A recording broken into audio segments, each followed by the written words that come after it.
masters. In time, if you practice, you will find that which you used to be is something you notice. All the caring about what people think, all the hopes and dreams and goals and concepts and views and likes and dislikes and fears and anxieties, the whole package is something that is at a distance. It's something you see. It's something that gets stimulated a little bit, maybe, by the outside world. You see a tendency toward these things, but it never gets to you. It never splashes up far enough to involve you who notices it. That is called your center. That is your center. That is what's called your seat of consciousness. It is all about that. If you make it about getting the world away so that when it comes in, it doesn't disturb that thing you watch. We can call it the monster. Freud had a name for it, but he got it a little bit wrong. He called it ego. In the trade, we call it Igor. So there it is. This thing, it's a thing in the universe. Piano's a thing, a glass of water's a thing. This is a thing. We'll talk about where it came from. We can talk about why it is the way it is. But it is there. And you, the consciousness, unfortunately, are aware of it. If it moves, you notice it's moved. If it gets high, you notice it got high. If it gets low, you notice it got low. If it gets scared, you notice it got scared. It's a thing. It's a thing. Your seat of consciousness is what we call transcendent to that thing.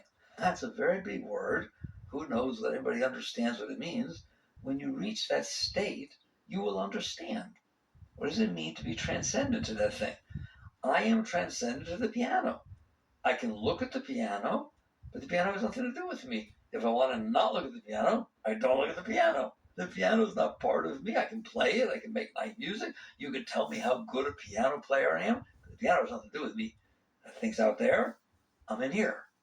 I am transcendent to the piano, meaning I come from a different place. I have nothing to do with it. The example I always use is a light, if it shines on the piano, takes on the shape of the piano. There was darkness, there was nothing there. The light shines, all of a sudden there's keys, white keys, black keys, there's dials, there's all kinds of things and speakers. Okay, the light seemed to be associated with the piano. It took on the shape of the piano. But it isn't. It has nothing to do with the piano. If you move the light off the piano, it shines on something else. It doesn't take on the quality of piano-ness. It doesn't even matter how long it shines on the piano. It could shine on the piano for 10,000 years and never move off. And if you move it off, it's the same as it's never there. Light is transcendent to what it is shining on. It doesn't exist on the same plane as what it is shining on. Consciousness, you, awareness, you in there? You can see this thing. There it is. It's in essence your psyche. So psychology calls what depends, they define different things, but I call it your psyche, the combination of your emotions, your thoughts, all your thoughts. What you think of yourself, what you think of other people, what you like, what you don't, just all that stuff that goes on in there. It don't go on here, it goes on in there, doesn't it? That is your psychological aspect of your being. It is not your being. Your body is not your mind. Your body is not your emotions. It is a aspect of your being that you're aware of. You can see that you have one. Likewise, you are aware that there are thoughts. You're aware that there are emotions. You're aware that there's this system inside that uses the word I. I like this. I don't like that. I want this. I don't want that. These are my goals. That's my wife. That's my husband. This is my child. That's my car. This is what I look like. You got one of those? Okay. That's what I'm talking about. That whole thing in there. Are you aware that it's in there? Are you aware that somebody says, oh, you look really nice today? Then all of a sudden it gets nice in there. Somebody says, oh, have you been sick? And you haven't. It doesn't feel so nice in there. Yes or no? That thing is something you are aware of, painfully aware of it. If it gets jealous, you are aware it got jealous. It wasn't jealous, then it got jealous, then somebody says, oh no, that was the sister, and it's not jealous anymore. Right or wrong? It's a thing. Wake up. It's just a thing in the universe, like a hat. It's just a thing that you're aware of. It is what I call in the trade an object of consciousness. Consciousness can be aware of anything. That's one of the things you can be aware of. That thing in there. When you are transcendent to that thing, does not mean it doesn't exist. It does not mean you don't know it. Somebody once asked a great master who was way transcendent to everything, Ramakrishna, the greatest master of the face of the earth, fully enlightened being, an amazing being. They asked him, Master, does an enlightened master ever feel anger? The master answered, yes, but it's like riding on water. Well, if you ride on water, it doesn't know what you wrote because nobody's reading it. The moment it happened, it's gone. In other words, there can be things that hit the psyche in a way that causes different reactions. You've noticed that, haven't you? The difference is in a great being who is transcendent to that, it just comes and goes. It's just like wind. The wind blows. There's no reason to do anything about it. Do I need to erase when I roll on water? Oh my God, somebody might see it. No. I just, nothing. There it goes. It's gone. As soon as it exists, it's gone. Nature's that way. It just does its thing and throws a tornado at you and then a tsunami and then in an hour this beautiful sunny sky. It doesn't even say I'm sorry. Have you noticed nature's like that? It has nothing going. It just, there's energy, it expresses itself, and that's it. That's what Ramakrishna meant when he said these different things can come. They come and go. They just pass right through. The Gita says that. I quote you that from the Gita all the time. My favorite part of the Gita. Right, where Arjuna, that's the spiritual son, if you will, of Krishna, this great devotee, and Krishna represents talking to God, so he asks a question to God. It's nice to listen, all right? They call him the Godhead, if you will, just supposed to represent the absolute, infinite, omniscient one. And Arjuna asked Krishna, you told me about this state of enlightenment where somebody just is gone beyond the whole thing. They're transcendent and they're merged with God. How will I know this person? Sits he, walks he, talks he like any other person? Wow, that's a nice question, all right? And the answer is, oh, Arjuna, he sits, he walks, he talks like any other man. If you would know him like this. In joys, he's not overjoyed, riding on water. In sorrow, he's not over sorrow. He lets goodness come when it will, and when it will depart. He lets darkness come when it will, and when it must, depart. He walks as a sojourner, a stranger, in the midst of the qualities of nature. Just as all the waters and rivers and streams of the earth pour into the ocean, but the ocean does not overstep its bounds, so the world of sense pours into the yogi and leaves him as it found him, serene, content, at peace, riding on water. Do you see it? Isn't that what that's saying? It's not saying it doesn't happen. It's not saying that when you reach the highest state, there's nothing happens. It's saying it doesn't make any difference. Does the water pour into the ocean? How long has it been doing that? How long has the Mississippi and the different rivers pour into the ocean? For a long time. The ocean doesn't flood, doesn't overstep its bounds. Likewise, the world of sense pours in, it hits what it has to hit, and it's gone. It doesn't change the inner state. Why? Because the inner state is transcendent. The inner state is just watching. It's just there. It notices. It doesn't have to do anything about it. Let's say you come to me and you say, I have a major problem. What is that? There's wind. What? There's wind. There's wind. As soon as the wind gets over 6 miles an hour, it just freaks me out. I can't go to work. I can't eat. I can't do anything. Can't sleep. Oh my God, the wind's too loud. I can't sleep. And it blows against my face. Mostly when it blows against me, I feel it blowing against me. It's terrible. I don't like it at all. It's like, how you are about seeing 16 roaches running at you? That's how he is about the wind. I don't like the wind. Okay. Well, what are you going to do? You're his counselor. He came to you. Here's your 3 choices. 1, move to a very arid place where there's no wind. Carry a 4x8 sheet of plywood with handles on it and work out a lot so that if the wind ever shows up, boom, super anti-wind guy with a cape. You hold it up there and no wind.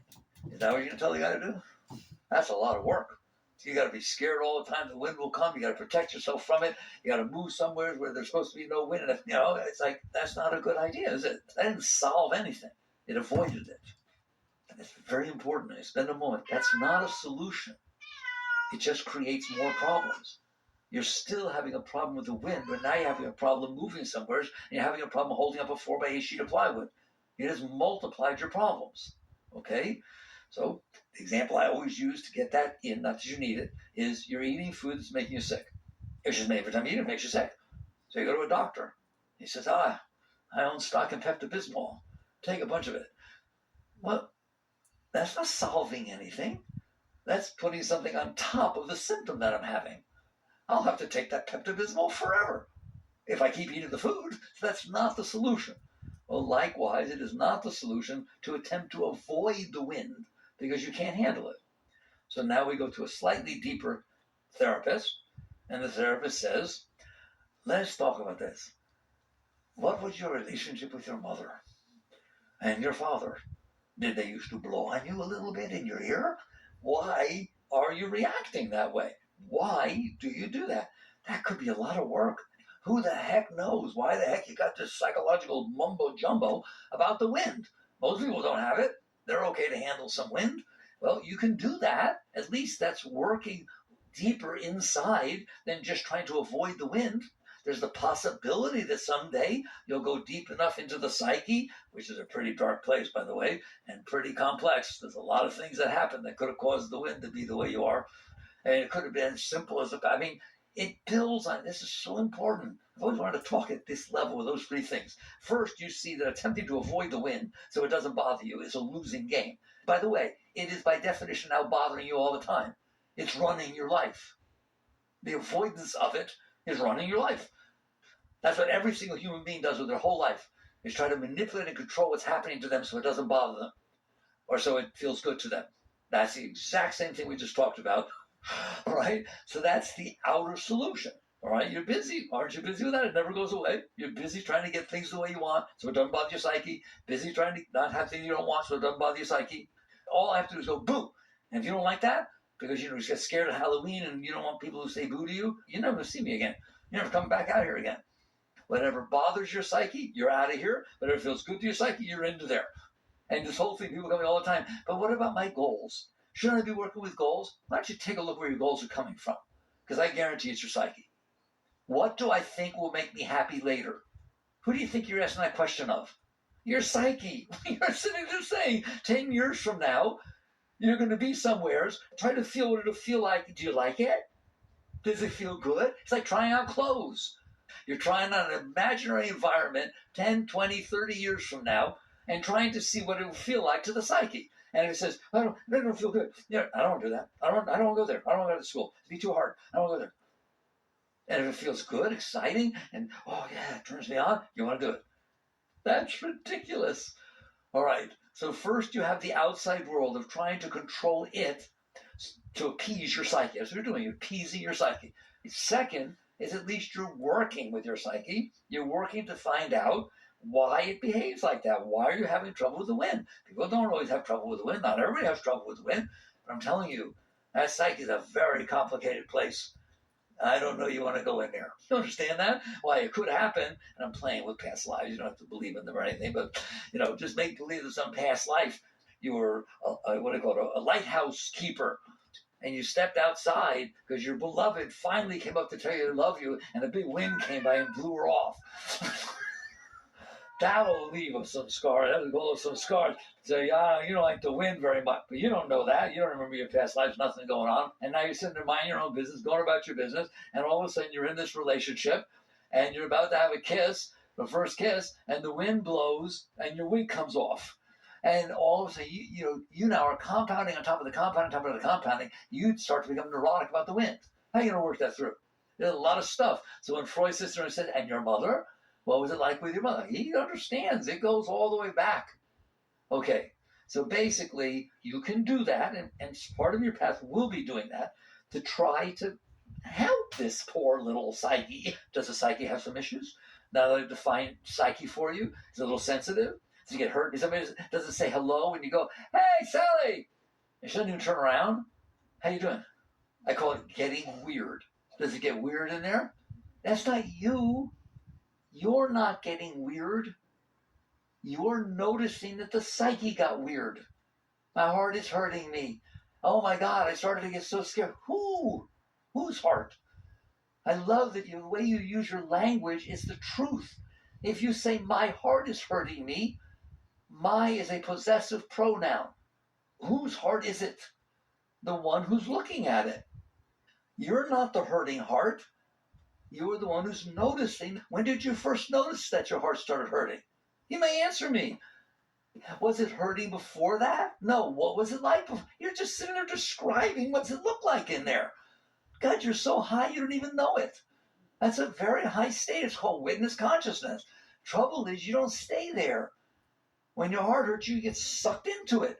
And you're all involved in making it not hurt. And what do I do? And who do I blame? And do you hear me? So you don't maintain what Krishnamurti called objective observation.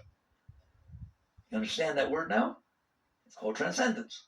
Objective observation, witness consciousness. I'm in here, and there's a heart in here that's hurting.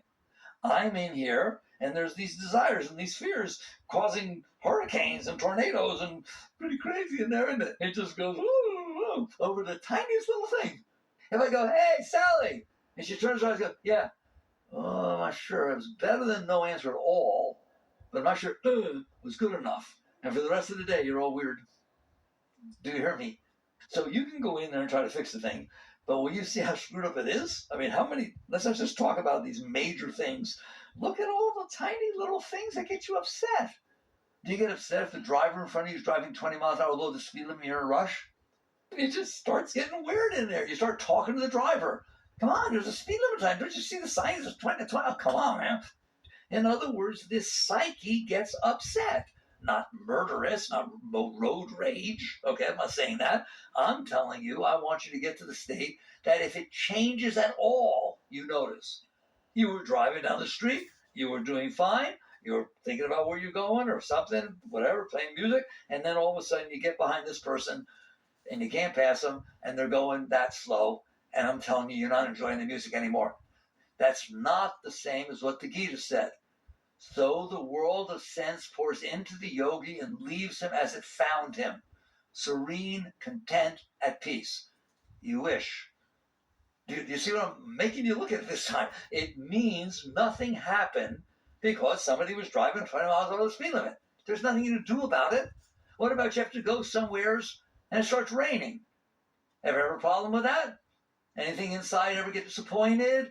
Or feel, oh my God, I'm going to get wet. What am I going to do? You can't handle anything. Pay attention. I'm holding the Gita to you as a level. The world of sense pours into the yogi and leaves him as it found him. Would you think that's a good description of you? There's not a chance in the world. If the wind blows, if the rain, it doesn't even rain. If it starts and you feel 3 drops, it starts in there. Oh my God, it's going to rain today. I was supposed to go out the thing. I don't know why it's after rain today. It's not my.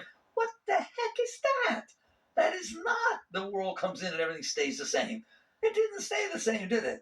Guess what? It never stays the same. It's the most neurotic, crazy thing that ever existed. It is completely sensitive. It is crazy. And what's neat is we're all crazy in different ways.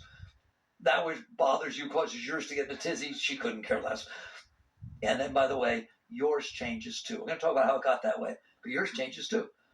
That which completely leaves you alone right now, if it happens 3 hours from now, you start getting weird. It changes. Why?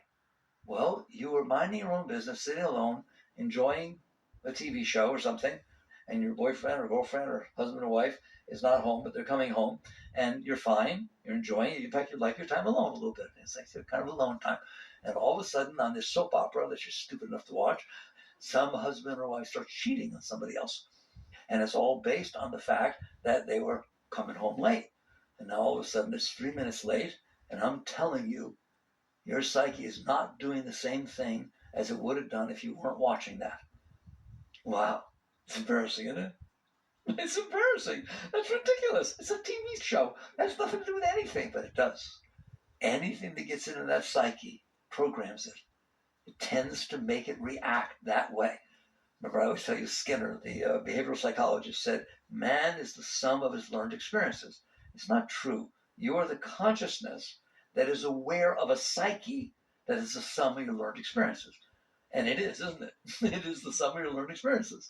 So that's the second method you can try to fix it. I only go into the detail to tell you that's a long road home, baby, even for one thing. So that's one is the way of the world, the other is the way of psychology. Then there's this third way, which is the way of spirituality, which is the way of yoga. What is that? I'm in here and I notice I have a weirdo for a psyche. That's okay.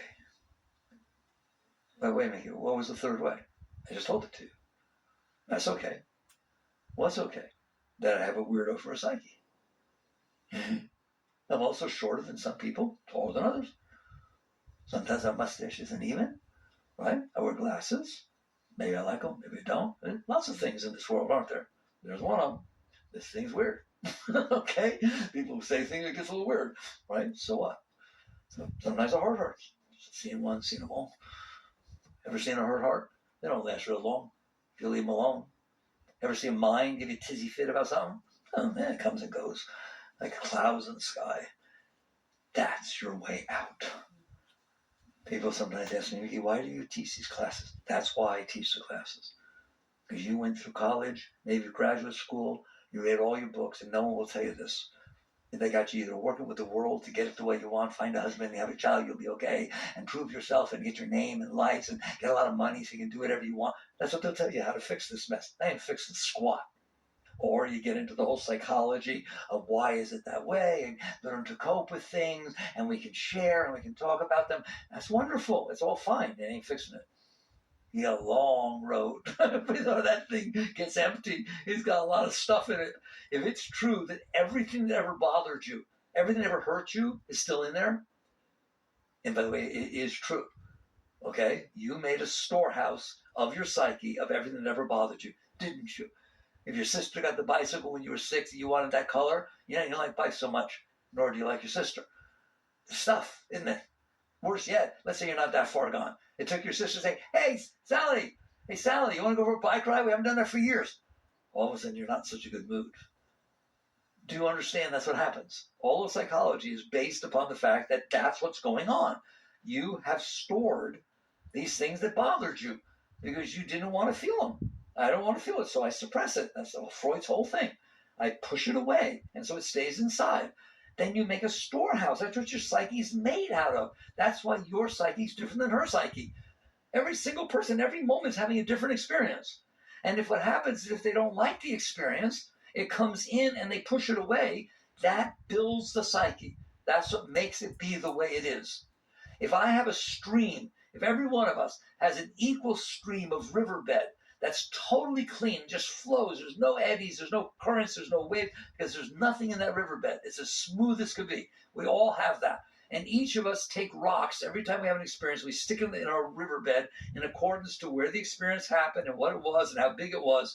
That riverbed, within no time, the river will be totally different for every one of us.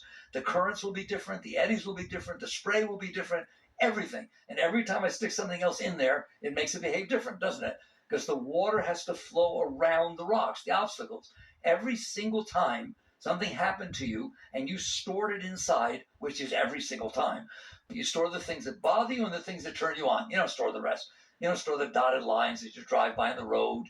You don't store all the cars that drive by. You don't store all the trees. You know how many things go by through you? The fun part is I realized at some point in my life that 99.99% of everything you and I interact with is done the way the Gita says. 99.9% of the world comes in and leaves you as it found you. The clouds go by, the white lines go by, the trees go by, the cars go by, the people go by. Oh my God, you hear how much stuff there is that comes in? And the only thing that bothers you is the 1 out of a million. Okay? So you store this stuff that wasn't comfortable to you. And because you stored it, more stuff hits it. And it starts to, your whole psyche becomes like the riverbed. And that's how I want you to see it. There's energy flowing inside of you. You have blocked it with this garbage that you stored, so your psyche is not clean. The mind and emotions are not clean. They're full of this stuff, exactly your stuff, all right?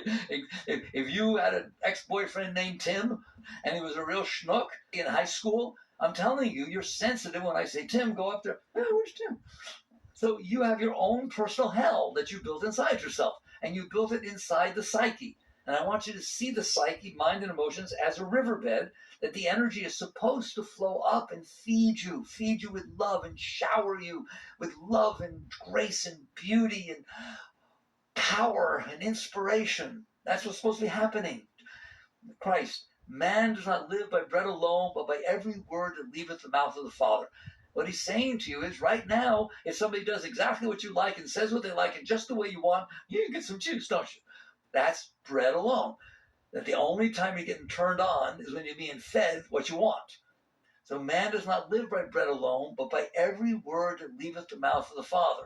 In other words, inside of you is your soul, is your connection with God. And you're going to find out that at some point, if you let it, that energy comes up and feeds you more than intimacy, more than relationships, more than money, more than winning the lottery, every single second of your life. There's just this upward rush of holy waters flowing up inside of you. It's just so beautiful, isn't it? But it's blocked. Blocked by what? The stuff you blocked it with. The stuff that you couldn't handle because it bothered you. It wasn't comfortable to you. You didn't want to experience it. You're like the little kid that the father's trying to teach him how to play a grounder in baseball. And every time the ball bounces, he turns his head away. He says, but I'm afraid it'll hit me. Of course it's going to hit you. You didn't look at it. You didn't feel it. But I'm afraid to. That perfect example. So this thing happened and you didn't like it or you're afraid you wouldn't like it. So you turned away. You pushed it away. And when you push it away, you store it inside of you. Why? I didn't let it pass. Therefore it stayed. The stuff you let pass doesn't stay in there. It goes right through. So now you've made a collection of everything that ever bothered you. You built your own house of horrors inside yourself. Stephen King could not have done better. The circus can't do better. Nobody could do better. You go in the circus, there's things jump out at you in the House of Mirrors. That ain't nothing compared to it. Knows exactly what bothered you. Why? That's what you stored. And therefore you're sensitive to it. Therefore everything hits it. I didn't have to say Tim. I could have said Tiny. Your money would hit your stuff anyways. Right? It's sort of like it extrapolates. It says, you hear me? And how many of those you got? Ha, ha, ha. And now you wonder why the energy doesn't flow. Of course it doesn't flow. And you wonder why the psyche is so weird. Now you understand. I said I would tell you why. I'm telling you, that is what built your psyche. And that is why the thing is the way it is. All right? Scared of rejection? Have any problems with rejection, anybody? Every time you were ever rejected, which of course in high school that happens a lot, all right? You stored all that stuff in there, and now you're afraid. You don't want to feel that anymore. You don't want to do anything. You worry about what you wear. You worry, I don't want to go to the party. Well, I guess some people might be, they're in slightly different class than me, or I might not wear the right thing. They're not my kind of people, you know. In other words, you're afraid of being rejected. So even if it's not happening, it's bothering you. That's how bad the psyche is. It's not happening, but it's still bothering you. Because it could happen. That's where you live, inside of this thing. I told you, you can try and manipulate the world so it doesn't hit it. Good luck. That's called, I'm going to go out there and use all my effort to try and get what I want and avoid what I don't want. Which, by the way, that's where you got your wants and not wants. If there's stuff in there that now when you think about it, tiptoes through the tulips and it feels good because it's not hitting your stuff, then I like it. I like it. It was stuff that made me feel good before. Somebody was nice to me before, so that turned on by the thought of seeing them again. Do you hear me? All right. So you can waste your life by going out there and trying to manipulate the world around you today and tomorrow so it matches what makes you feel okay, what you like, and doesn't match what you don't like. And that's how people live their lives. They're not paying attention. It doesn't work. You'll do it your entire life. No one has ever succeeded in getting every moment that unfolds in front of them be the way that at that moment they wish it would be. Because you keep changing, and it keeps changing, and they have nothing to do with each other. These are two systems that have nothing to do with each other. Does everyone understand that? Your inner system of preferences is made up of the events that happened to you before. Is what's unfolding in front of you right now made up of the events that happened to you before? Absolutely not. It's made up of what's happening now. It's made up of the forces that cause it to be this way. Those are the people you see. Those are the lines. Those are what people say. Every single thing has a reason. None of it is because of what happened to you before. And don't you dare let them tell you it is. I don't want them to put that into your head. You're creating your universe. You are creating your experience of the universe. No question about that. In other words, the world is coming in and you're experiencing it in accordance to the veil that you built inside yourself. So you're liking and not liking, and you're sitting there saying, oh, God doesn't like me. It rains when I have my birthday. Why does it have to rain on my birthday? Fine, you built this garbage inside of you. The rain is not raining because it's your birthday. Go study meteorology. It's even true that that person's not yelling at you because of you. They're yelling at you because of them. They have stuff. Somehow your person hit their stuff, your beard, your way you wear your hair, remind them of their uncle. Who knows? The person's not yelling at you. They're yelling at themselves. They're releasing the energy that got stimulated inside of them, and it's just aimed in your direction. That's a very great thing to understand. But you know what? You know, hear this. It also means they don't love you. Sorry, Charlie. You can't have one without the other. It's the exact same thing. Somehow, your looks, your behavior, something you did, something they think you're going to do, is hitting their stuff in just the right way that it's stimulating positive. It's opening them up. It's like, wow, I'm living by bread alone, and you're it. It's coming in. It's passing through just right. You're hitting just the right buttons. Then I'm telling you, you're going to feel love. Because that's what the energy flow is when it flows. When they say God is love and man was created in the image of God, all this stuff is the truth. There is energy inside of you that if you're clean and empty, it is so beautiful, it is pure love, and it leads right to God. Every word that leaves the mouth of the Father, if you trace back that Shakti flow, that beautiful flow that starts inside of you, you will merge into the infinite. So all of it's true. The trouble is you've blocked it. Now, if somebody shows up, and you call it the chemistry. It's not chemistry. It's just the dynamics of their being, their physical, emotional, mental history, whatever the heck it is. Oh, your father was a jockey? My father was a jockey. Oh, my God, this is great. Right away, you love him. All right? It's just that's ridiculous. It has nothing to do with anything, does it? But in you, it opened you up. And because it opened you up, you felt love. That has nothing to do with that other person. And unfortunately, soon you'll find out. Because they will do something. They will not do something. Something will happen that is not what you expected and will not match what you wanted. And all of a sudden, there's not so much love. And then you have to start deciding how to cope with it and how to handle it. And we have to accept certain things. And into every life, some rain must fall. Or, I don't put up with this, I don't need it. Do you hear me? So your inner state is your inner state. How dare you credit it or blame it on somebody else? It is just that happens to how it's hitting at this time. All right, so we were talking about 3 ways to try and work with this. 1, manipulate and control the world so when it comes in, it matches what you want. I just do that that gets a good luck. Good luck controlling, manipulating the moments that have nothing to do with you so that they match this garbage you have inside of you, most of which you don't even know. Until it gets hit. You understand that? I don't know why it bothered me so much. I never got bothered before. There you go. All right. Are we clean with that? All right. That's the lowest thing you can do with your life. What? Waste your life trying to manipulate the moments around you so they match what you want and avoid what you don't want. And I hope you heard it because that's what you've been doing your whole life. That's what everybody's doing. Second, get a little deeper. Try to take on the psyche. Try to fix it. So it doesn't get jealous, so it doesn't get bothered by things, so it doesn't get insecure, so it doesn't this, so it doesn't. Oh my God, you got a lot of work. We got a lot of work because that's very deep and it's founded upon everything that ever bothered you, et cetera, et cetera, et cetera. There is a very fast way out. It's called the escape route. It's like cheating, where you don't have to waste your time sweating to manipulate and control everybody to be the way you want to be, okay? Wow, that'd be nice. You don't have to struggle with yourself and try to fix every little broken thing that's in there, why you feel jealousy, why you feel insecurity, and why you feel self-conscious, and why are you embarrassed that you went to the movies with some friends that didn't show up yet and you can't get uncomfortable standing in the line by yourself because people think that, ooh, isn't it fun? Go fix it all. Good luck. Thank God there's this 3rd way, and the 3rd way is yoga. The 3rd way is the essence of what spirituality is. That is, you are in there. Check. You are noticing you have a psyche. Check. You are noticing it's very weird. I can't take it anywheres. Can you? I can't take it anywhere because it's weird. Okay, check. Right? I'm not it. It's like the piano. It's something I see. It's something I experience.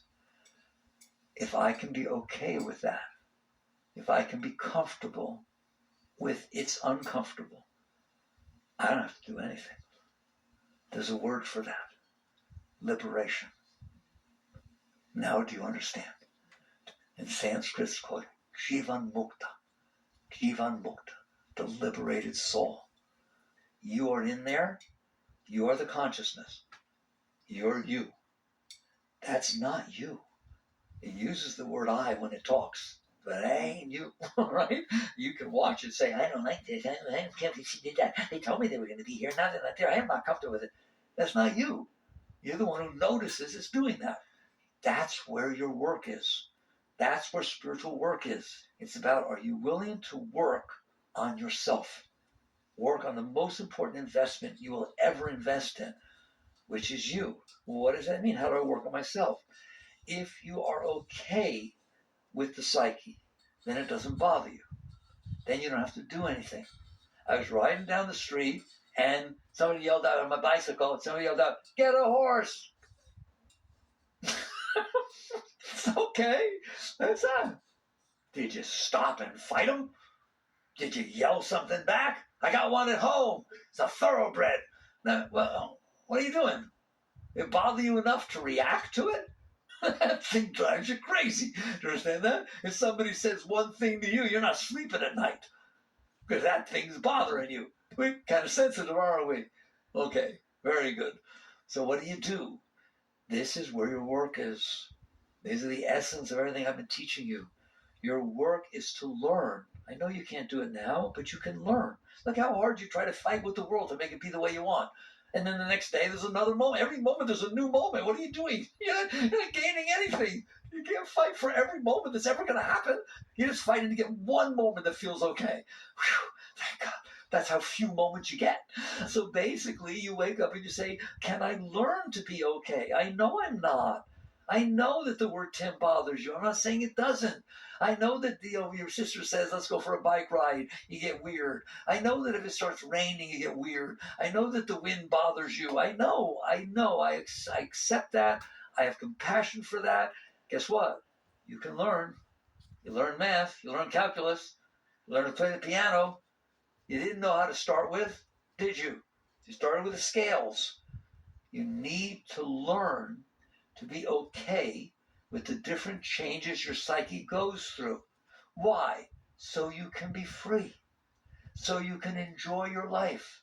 So you can be free to interact with life, not react to your psyche. Right now, somebody says something to you, and you are interacting with life due to your reaction, due to the fact that it bothered you, due to the fact that you wanted it to happen again, or you didn't want it to happen again. If somebody walks up to you and says, I was talking to George, and he talked to Sally, and they said they knew someone, I can't remember his name, and they didn't like you, that bothers you. You've got to learn to handle this thing, this psyche, this monster, call it whatever you want.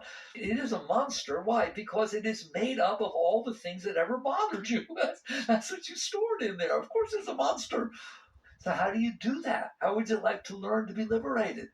That is what yoga is. It is the science of liberation. It is the path of how to free yourself from yourself. You must drop this part of you that's not you, the personal self, the ego self, in order to be you. Hi, you in there, the wholeness of your being. How do you do that? You learn to handle it. That's all. It's just not that hard.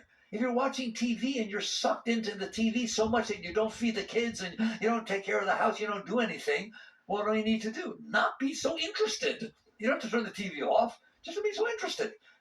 If a commercial comes on, you get up, there's nothing going on. You have to stop being so interested in yourself. You have to stop being so interested in this absurdness that this psyche you built. All right, how do I do that? You start just like the scales on the piano. You start with the tiniest little things. I do it every night I talk to you. I notice I get there, right? Start with the weather. The weather is your guru. The weather is the best teacher you will ever have It is equivalent to scales. It is equivalent to playing scales on the piano. Over time, if you play scales, you'll get good at it. And when you're good at it, you can play a piano piece. The weather is what it is. It's raining when it's raining, it's sunny when it's sunny, it's hot when it's hot, it's cold when it's cold, it's snowing when it's snowing. And it's windy when it's windy, by the way. All right? The weather is what it is in this moment. Can you handle it? Say no.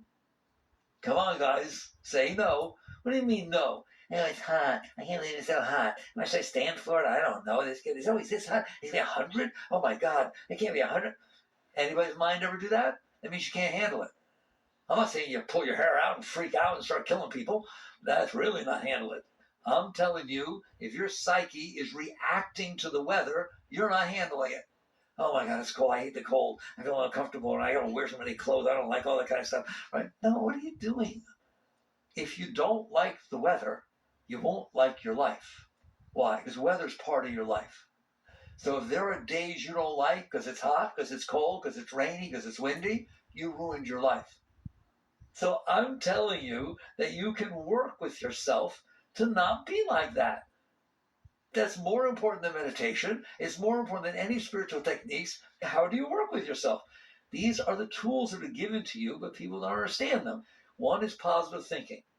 You can sit there and say, when your mind says, oh my God, it's so hot, just say, make your mind say, I love the heat. I love getting hot. But I'm so sweaty. I love sweat. That's the power of positive thinking.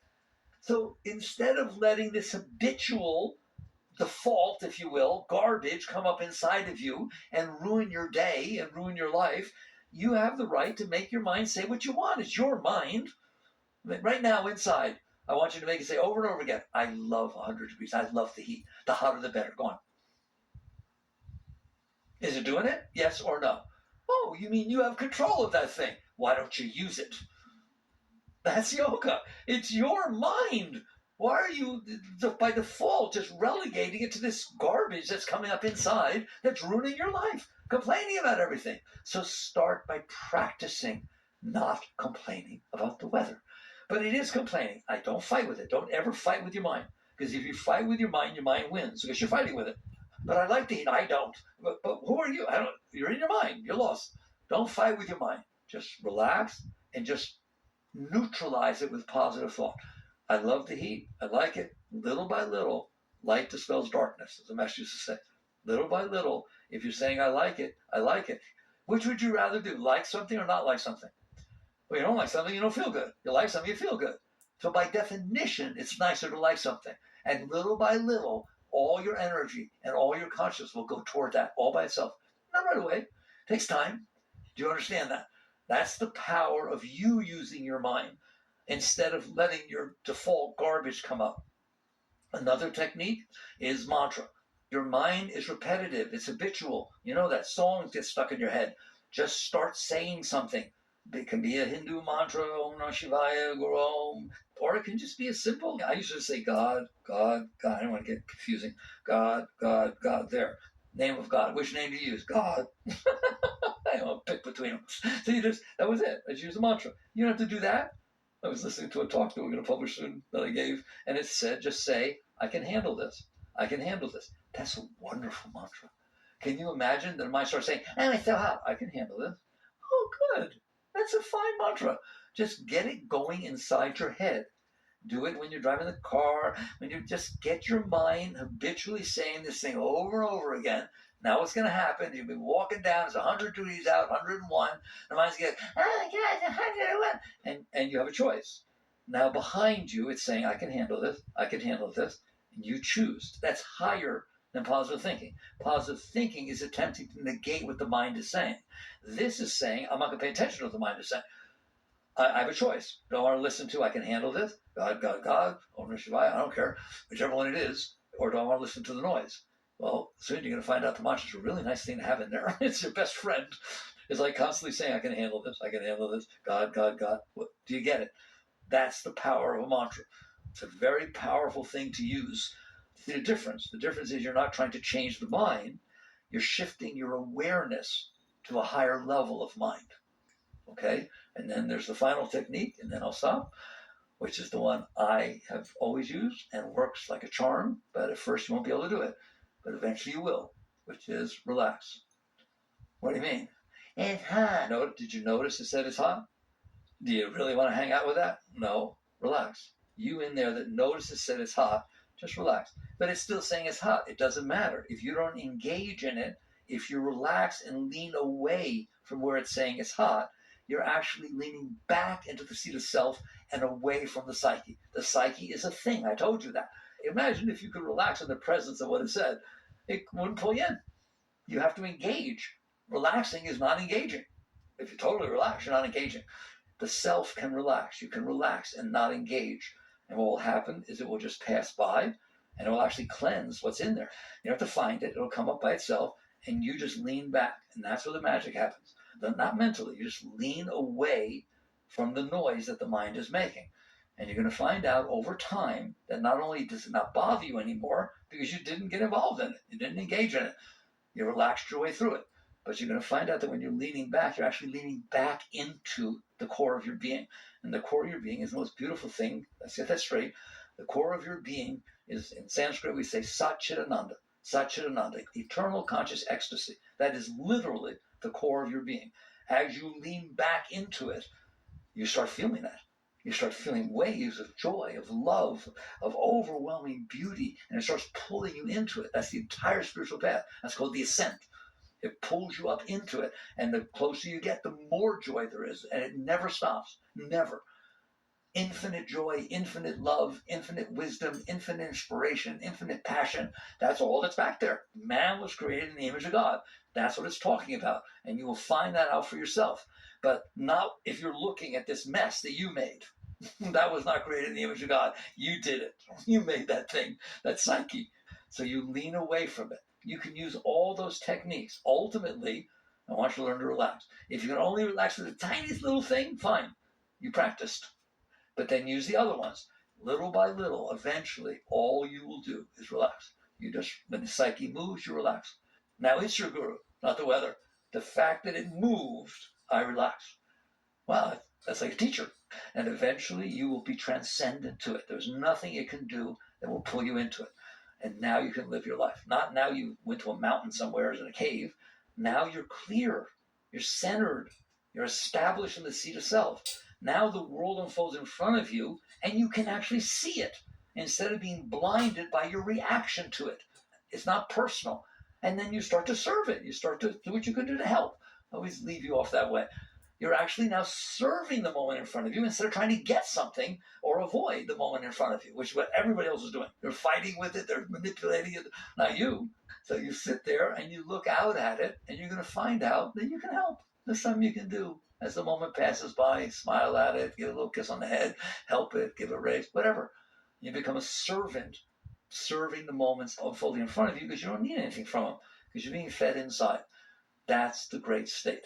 So we had a very deep talk, and it started from the point of view that there is this thing called a psyche. Let's not lie about it. There's this monster, this thing, right, called an ego, or the combination of ego and superego. They're all psyche. All he did was look at the psyche and break it into little pieces. Oh, here's the part that does this, and here's the part that everybody put in your head, told you how you're supposed to be, and here's the reaction to your physical animal being, and all that stuff's in there, and it makes up this psyche, and you don't know whether you're coming or going, baby. I like it, I don't like it, I want it, I shouldn't have it, it's wrong, but I want it. Like, oh my God, it's pretty confusing, isn't it? Rise above it. Rise above it. Relax your way through it. You can free yourself. And that's the most beautiful life you can live and for everybody around you. Jagrata.